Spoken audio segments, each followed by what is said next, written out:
Bonjour madame, bonjour monsieur, bonjour les chers collègues. Je vais commencer ma présentation par en remerciant les organisateurs qui m'ont invité, même si je ne suis pas spécialiste des répertoires d'Achik ou des bardes, etc. Mais je trouve que c'est une belle occasion de discuter de cet art, de cette tradition, ces gens qui nous fascinent tous et qui nous relient en quelque sorte tous autour d'une culture, une tradition qui est assez fort ancrée, enfin, qui se trouve un peu partout dans le monde. Voilà, comme je disais, je ne suis pas une spécialiste, mais en tant qu'ethnomusicologue qui a travaillé sur la musique d'Asie centrale, on ne peut pas passer à côté de ces personnages, ces gens qui ont un savoir immense, très complexe, qui sont présents un peu partout que ce soit fêtes religieuses ou des rassemblements ou des pèlerinages ou des fêtes populaires, un peu partout dans cette zone culturelle turque centra-asiatique. En fait, mes recherches portent sur la mise en scène des répertoires traditionnels, donc comment les metteurs en scène ou les professionnels de la musique et de la danse ont aujourd'hui s'est inspiré des répertoires qui existaient qui se pratiquaient dans les villages ou dans les milieux populaires et comment ils les ont transformés, comment ils les ont mis en scène aujourd'hui pour que ça soit présentable sur scène, ça soit regardable par un public qui est inactif. Moi, ce que je constate un peu dans les pratiques d'Achik d'Azerbaïdjan, c'est ce mode-là, en fait, qu'on regarde les Achik sur scène. Alors que moi, je peux parler de mon expérience, des gens que j'ai croisés pendant mes recherches de terrain. Les Achik, chez nous, il y a plusieurs noms, je reviendrai plus tard sur ces termes-là. Ces gens, ces bardes qui ont une culture, une pratique orale, des épopées ou des histoires épiques, ils sont très proches du peuple. Ils sont présents dans les fêtes, ils sont présents dans les pèlerinages. C'est des gens qui emmènent les gens, qui a un savoir-faire, qui transmet un message, qui garde une culture, une histoire assez forte et caractéristique. Et c'est des détenteurs de toute une histoire d'un peuple. Donc, pour les Ouïghours,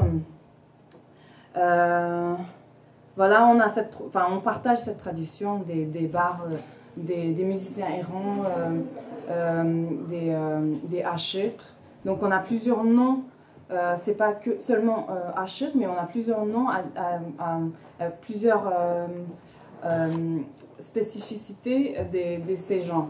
Il y a les Achik d'un côté, il y a les Dastanchi d'un autre, il y a aussi les Moqamchi, ceux qui pratiquent les Moqam, et aussi les Medda, voilà, exactement, merci. Donc les Medda. Mais ils ont des fonctions un peu distinguées, parfois c'est interchangeable, il peut être Medda ou Dastanchi en même temps, mais ils ont aussi des hiérarchies sociales plus ou moins distinguées en fait. Donc pour commencer par les Achik, donc, pour l'opinion populaire aujourd'hui, Achik chez les Ouïghours, c'est des mendiants. C'est des mendiants qui ont un répertoire des chants spirituels. Ils chantent des hukmets. Donc, ils mendient dans les pèlerinages, dans les festivals populaires, où ils vont d'un village à l'autre, d'un quartier à l'autre, pour chanter ce genre de chansons. Et en contrepartie, ils seront rémunérés par les gens, par les pèlerins, etc. Et aussi, il y a les Madda. Donc, c'est des gens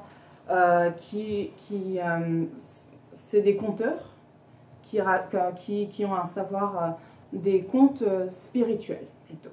Donc, c'est des gens qui peuvent raconter, par exemple dans les pèlerinages, des histoires sur le massacre de Kerbala ou sur les histoires les bonnes actions du prophète ou les histoires sur Fatima ou les femmes qui entourent le prophète, etc.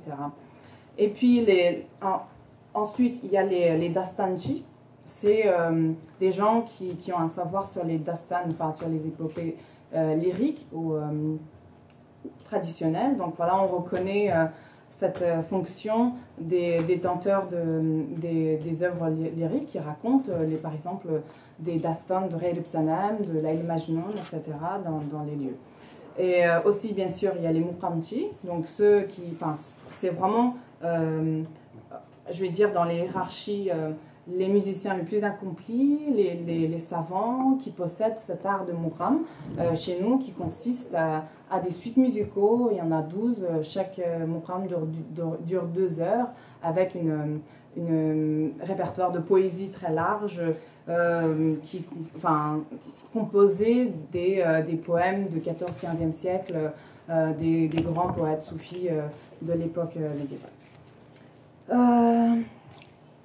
Voilà, donc où est-ce qu'ils se retrouvent tout ce monde, voilà, où est-ce qu'on les voit? En fait, c'est dans la région de Xinjiang, au nord-ouest de la Chine, les pratiques des pèlerinages dans les lieux saints, dans les tombeaux de saints, sont très répandues. Donc il y en a, rien que dans le sud, il y a plus de 300 sites spirituels, des tombeaux de saints dans la région. Donc en fait, c'est des saints pas seulement islamiques, mais ça peut être des saints pré-islamiques. On retrouve parfois dans certains lieux spirituels, dans certains lieux saints, des structures bouddhiques en fait. Enfin, c'est des lieux qui étaient des lieux importants pendant le 3e, 4e siècle, pendant la période bouddhique. Et puis ça a été récupéré ou plutôt transformé après la conversion de toute la région, de tout le peuple ouïghour, donc dans un lieu plutôt soufi. Donc il y a des gens qui y vont, qui font les mêmes rituels, mais sans parler vraiment de son existence, son histoire qui était le bouddhisme. Ça, c'est des lieux... hier, on a parlé de chamanisme aussi, en parlant de toutes ces pratiques d'Asie centrale. Bien sûr, vous allez retrouver un peu les rites chamaniques avec les tissus qui sont accrochés sur les arbres, etc. Donc, c'est des lieux qui sont parfois qui sont liés à des saints. Par exemple, celui-là, il est lié au imam Hussein et Hassan. Donc, c'est en mémoire des petits-fils du prophète. Après, il y a des lieux comme ça au milieu de désert où les gens viennent pour laisser une offrande ou faire des demandes. Par exemple, c'est très populaire que les femmes vont dans ce genre de lieu pour faire une demande de fertilité ou ils vont faire des offrandes pour... Les femmes qui ne peuvent pas avoir d'enfants souvent accrochent, n'est-ce pas, des drapeaux comme ça? Ils y vont, ouais. C'est une pratique qui est assez répandue. Mais pas seulement les femmes, hein, il y a aussi des hommes. Il peut y avoir des demandes vraiment très variées. Ça peut être, ça peut être aussi pour résoudre des problèmes familiales ou pour aller faire une tous les ou parfois même il peut y avoir des histoires de jalousie, jeter un sort, donc voilà, c'est très mélangé. Parce que les défauts des hommes. Voilà. C'est, ce qui est fascinant de ces lieux, c'est qu'on retrouve une croisement de plusieurs cultures, de plusieurs, comment on dit, d'histoires religieuses. C'est pas seulement... islamique, ça peut être bouddhiste, ça peut être chamanisme, ça peut être manichéisme. En fait, c'est un lieu vraiment au carrefour de plein de croisements des cultures.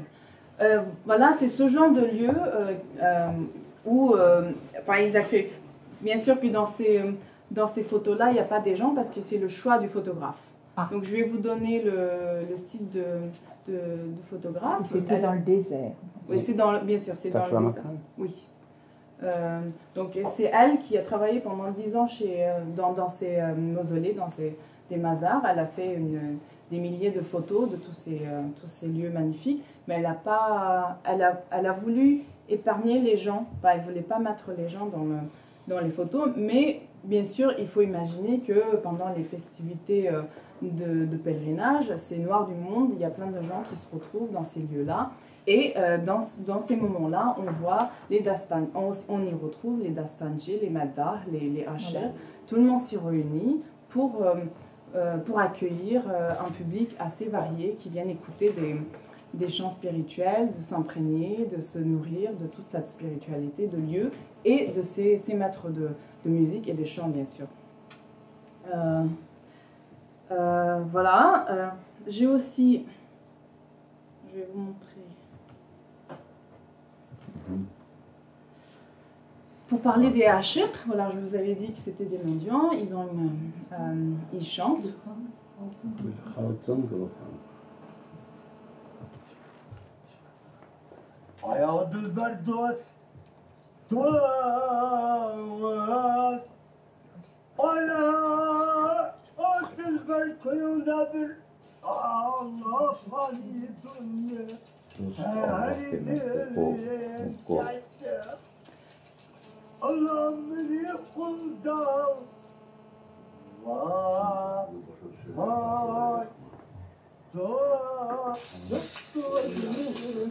Enfin, les caractéristiques des hachir, c'est qu'ils sont vraiment détachés du monde matériel. C'est vraiment des gens qui sont dévoués à une voie spirituelle. Et ils ont leur instrument, sapaï, donc qui les accompagne.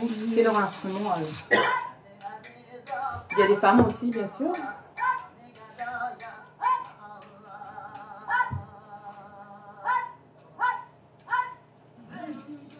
Voilà, les mazars, on les retrouve.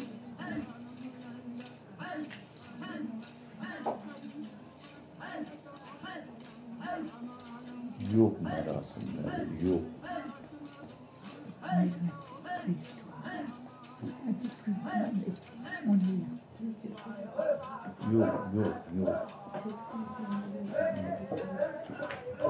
Donc voilà, en fait c'est tiré d'un film d'un réalisateur chinois qui a passé des années parmi ces hachers, qui ont capturé un peu les dernières images de ces hachers qui existaient. Et ça n'existe plus maintenant? Je vais en finir. Donc, on connaît tous l'histoire des Ouïghours, j'imagine. Je n'ai pas besoin de détailler plus sur les problèmes politiques qu'ils sont en train de vivre depuis presque un peu plus d'un siècle maintenant. Mais plus récemment, depuis les années 2000, en fait, avec le montée de la peur de l'islam ou de la radicalisation, bien sûr, les événements qui sont liés au 11 septembre à New York. Donc, le gouvernement chinois, ils ont trouvé un moyen de vraiment contrôler toutes les pratiques islamiques. Donc, bien sûr, voilà, ce sont des hachir ou des maddahs et des dastanji qui sont les premiers qui ont été atteints par ces contrôles-là, parce que c'est des gens, on ne sait pas qu'est-ce qu'ils font dans les déserts, pourquoi ils se réunissent, et puis pourquoi ça amène autant de monde, et que, voilà. Donc, en fait, il y a eu au début un contrôle assez soft, et donc les réunions des hachir qui se sont déplacés, ils ne le font plus dans les mêmes lieux, ils le faisaient un peu clandestinement. Ils se retrouvaient un peu en s'informant de bouche à oreille dans des lieux un peu différents, en changeant les dates, etc. Et puis, plus récemment, c'est encore plus compliqué, c'est assez compliqué d'aller les trouver, en fait. Donc, je connais quelques chercheuses qui travaillent sur les répertoires de dastanji ou des hachir. Donc, elles ont beaucoup de mal à travailler avec les gens parce qu'ils ont peur, ils ne veulent pas se révéler. Donc, voilà. Et puis, il y a un autre lieu qui est important pour les pratiques des donc voilà, c'est les mashrab. Je ne sais pas si vous connaissez ces réunions, ces banquets conviviaux festifs, où tout le village est convié à venir manger ensemble avec le hôte. Enfin, et il y a des musiciens qui viendront parfois d'un village d'à côté pour animer une fête. Aujourd'hui, on a laissé de côté un peu son côté spirituel de tous ces mashrabs-là, alors que c'était vraiment des mashrabs qui étaient des réunions spirituelles. On y parlait de l'amour pour Dieu, etc. Et j'ai trouvé des fortes ressemblances à des pratiques des Bektashi et des Alevis de Turquie. Et puis aussi en Turquie, il y a le Orta Oyun, où les gens se réunissent. Et puis au milieu, c'est une espèce d'espace où les gens dansent et chantent. Et plus précisément, il y a des moments théâtraux dans ces mashrabs-là, pendant les mashrabs. Donc il y a plusieurs personnes, les madars, qui se mettent au milieu. Donc ils commencent à faire des jeux de poétique, donc ils improvisent. Donc là, on retrouve cette particularité d'improviser la poésie sur le moment, et puis de cette idée de ridiculiser l'autre et d'essayer de le vaincre. Donc celui qui sera vainquant, sera celui qui fera plus rire au public, bien sûr. Il y a beaucoup de... En fait, une partie de ma thèse était un peu concentrée sur ces fêtes-là, qui sont très intéressantes et peu étudiées, en fait, les mashrabs. Et toutes les relations entre tous ces pays d'Asie centrale jusqu'en Turquie, on retrouve beaucoup de ressemblances. Il y a énormément de travail à faire encore. C'est que ces moments théâtrales étaient très... on pouvait retrouver des traces de plusieurs cultures aussi, qu'on retrouvait que ce genre de pratique existait pendant les périodes bouddhiques aussi. Il y avait des textes qui parlaient de ce genre de réunions, de ces peuples qui se retrouvaient, qui chantaient, qui dansaient, et surtout qui avaient une théâtralité très forte aussi. Donc les mashrabs, heureusement, sont proclamés en tant qu'une forme de patrimoine culturel immatériel par l'UNESCO.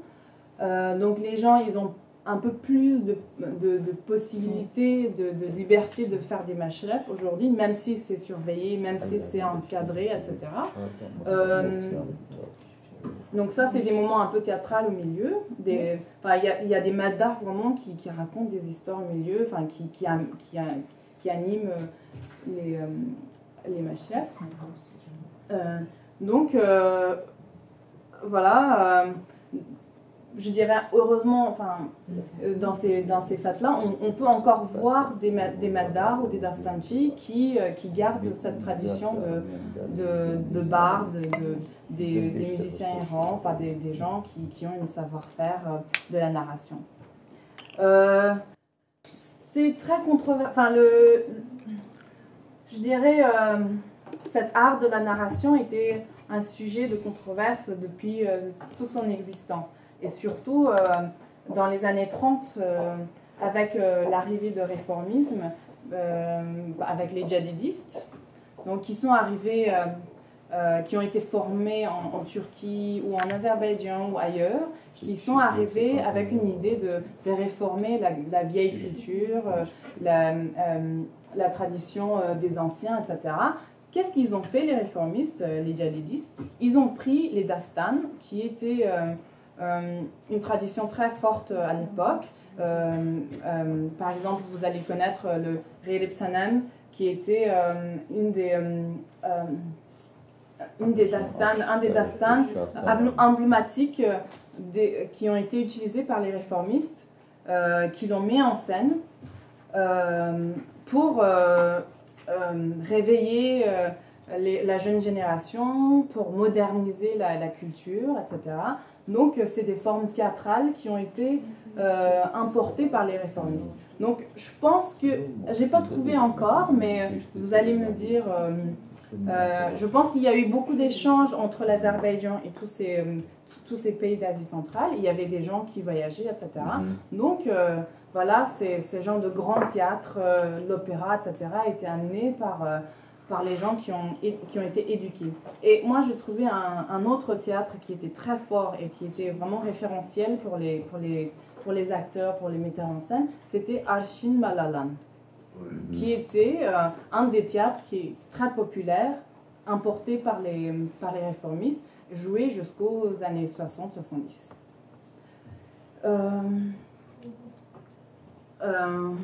Voilà, depuis les années 80, bien sûr, entre-temps, il y a eu la révolution culturelle en Chine, donc tout était arrêté, la culture était dévastée, on n'avait plus rien à faire quoi que ce soit. Mais après les années 90, l'art de Mukam a été revenu vraiment en force.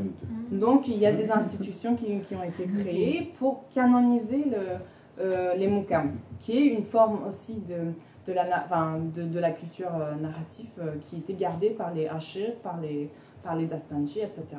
Donc, Mukam est devenu vraiment une grosse institution. Il y a beaucoup de gens qui y travaillent. Il y a des équipes de recherche. Il y a des conservatoires qui forment les gens pour devenir Mukamchi, etc.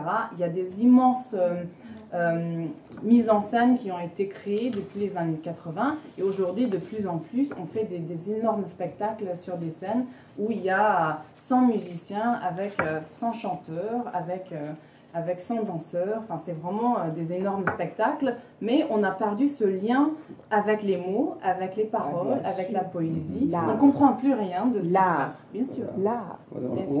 On garde les formes et on tue l'esprit. Bien sûr. Ce qui est typique des régimes communistes. Voilà. Il faut le dire. Il faut le dire. Hein, il faut le dire. Et puis j'ai trouvé, voilà, dans ces grands mises en scène, même si les pratiques des Ashir ou les Madas qui sont interdits, mais il y a toujours une espèce d'image d'un Ashir qui déambule comme ça, sur scène, qui chante, qui est là comme une espèce de fantôme. Donc voilà, j'ai plus beaucoup de temps, mais aujourd'hui, il y a quelques mois, j'ai entendu une émission radio sur Internet où il y a une fille qui a interviewé un Dastanji, un Mada. Donc, il racontait pendant une heure durant comment il pratiquait, comment il a été formé par son maître, etc. Donc, je me suis dit, mais tiens, c'est bizarre, pourquoi il y a une émission consacrée à ça. Donc, bien sûr, à la fin, l'animatrice a dit, bon, la tradition de Ashir, de Mada, va devenir bientôt une forme protégée par le gouvernement en tant que patrimoine culturel immatériel. Donc, voilà, ça va rentrer dans les rangs, ça va institutionnaliser. Mis dans le formol. Oui, voilà. Oui, dans le formol. Le formol. Formaté, institutionnalisé, voilà, canonisé. Donc, moi, j'ai une question à mes collègues azerbaïdjanais. Vous avez de l'expérience dans l'ashirtisme, je vais l'appeler comme ça. Parce que c'est une institution chez vous, le Ashir. Moi, ça m'avait choqué la première fois quand j'ai entendu que les Ashir azerbaïdjanais étaient formés dans les conservatoires. Ça, c'était... moi, je me suis dit, mais c'est pas possible.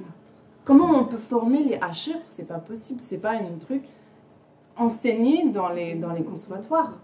Et puis, moi, je m'inquiète beaucoup pour mes Ashir à moi, parce que je me suis dit... Est-ce que ça sera la fin de Ashirisme? Voilà. Merci.